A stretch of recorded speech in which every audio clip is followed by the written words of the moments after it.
तसं पाहिलं तर माझ्या आठवणीप्रमाणे बाबा दुसऱ्यांदा या ठिकाणी आलेलो आहे.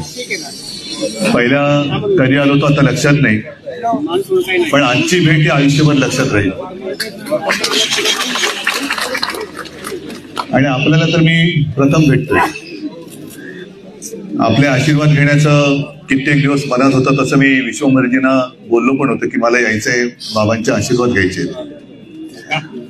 आपलं बोलणं मी लक्षपूर्वक ऐकलं आणि त्यात आपण सुरुवातीला जे बोललात की तुम्ही, आता हे तुमचे शब्द आहेत म्हणून मी वापरतो, म्हातारपण स्वीकारायला तयार नाही.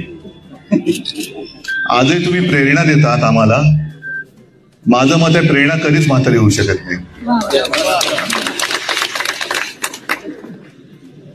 मी येताना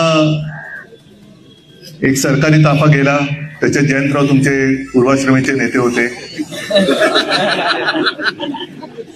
महत्वाचा मुद्दा काय की जिंकलेले सुद्धा इथे येत आहेत आणि आम्ही हरलेले सुद्धा इथे येतोय. थोडक्यामध्ये या निकालावरती ना हरलेल्यांचा विश्वास आहे ना जिंकलेल्यांचा विश्वास आहे.